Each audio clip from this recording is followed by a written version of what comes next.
Hi, I'm Johanna Holschafer, Board Certified Behavior Analyst who recently transitioned into the field of OBM, or workplace behavior. Welcome back to my channel.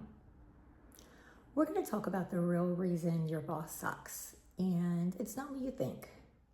Or it is. Maybe you already know why. Just kidding. Let's go ahead and talk about it because it's okay to talk about it. So what does a bad boss actually look like? Here are the types that I see over and over again. First, we have the conflict avoider who won't address bad behavior, accidentally rewards it, and the hard workers suffer. The hard workers are doing all they can to get everything done, follow the rules, be great employees, and you've got old Jim over here who's doing nothing, who's always late, doesn't do his work, and the boss does nothing. So the hard workers feel that it's unfair, they don't feel valued, and why even try? Because this guy over here is being rewarded for doing nothing. Next, we have the bad example. Gossips, slacks off, works 80 hours a week even, but expects you to do the same. These are not healthy workplace behaviors. Now we have the weasel. They never give you straight answers, leaves you guessing, and you don't really know what they want. You're kind of afraid to do anything because you don't have clear instructions. You're afraid you might get in trouble, and yeah, there's just a lot of uncertainty. Next, we have the backstabber. They throw you under the bus when things go wrong instead of protecting you and protecting their team. Not cool. Now we have the ghost, always MIA, never there when you need them. Never around for guidance, never there for support. They're just never there. This next one, the swooper. For some reason, this one really frustrates me. So sorry if I'm getting all spun up here.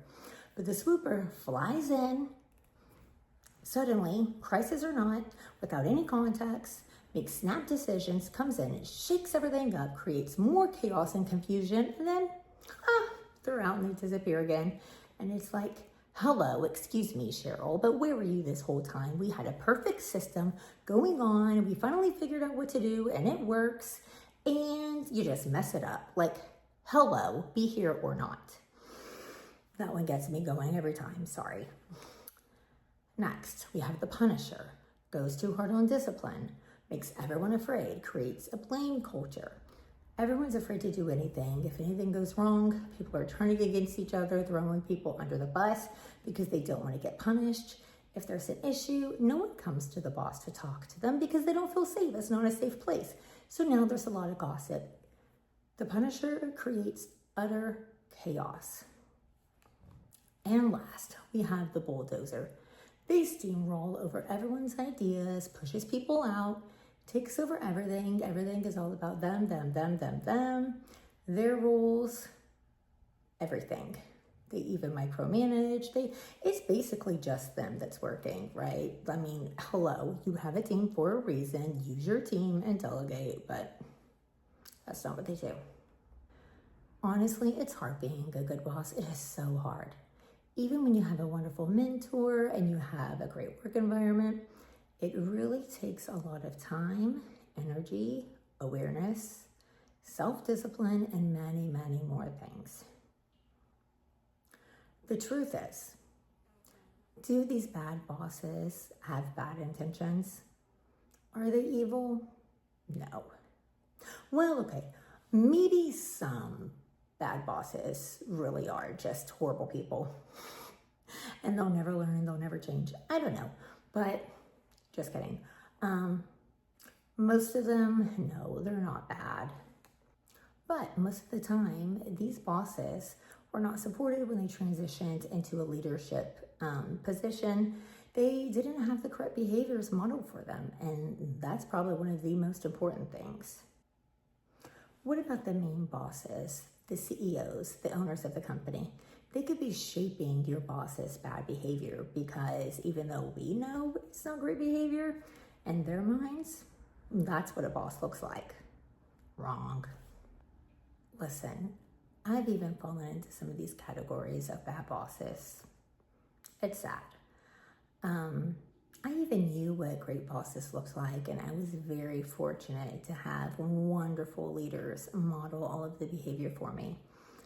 But as soon as I stepped into different environments that didn't have good, oh my gosh, there's the fly, came back again. He was from the last video. I guess he's gonna be my co-star now. Oh my God. Jesus, people are gonna be tuning in just for the fly instead of me. Anyway, as I was saying, as soon as I stepped into different environments,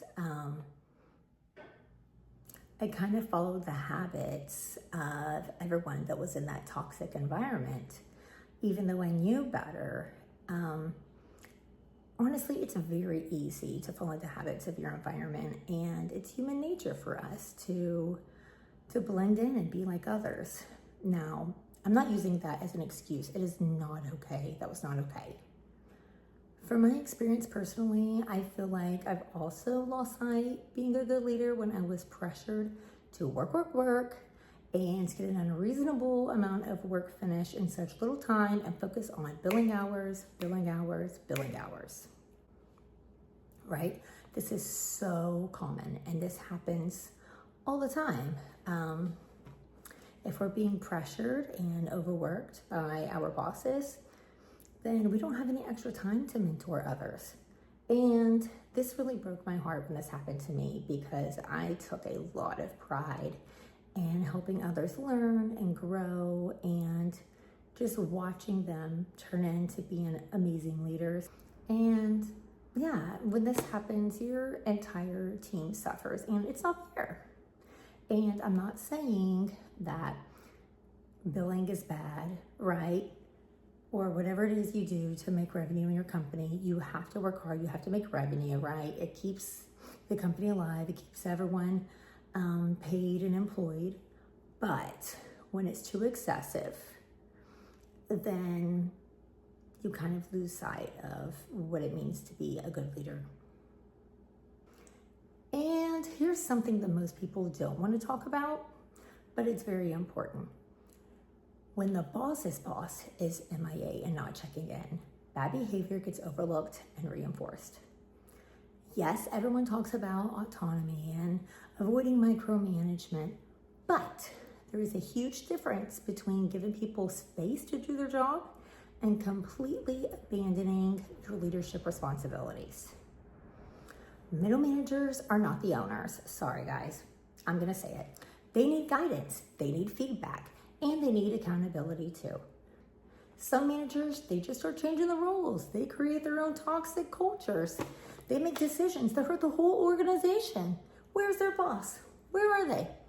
Your company's about to fall. Hello? You got Cheryl over here doing crazy stuff and you don't even know she's taking over. There is a healthy balance between breathing down someone's neck and completely disappearing. Here's the thing.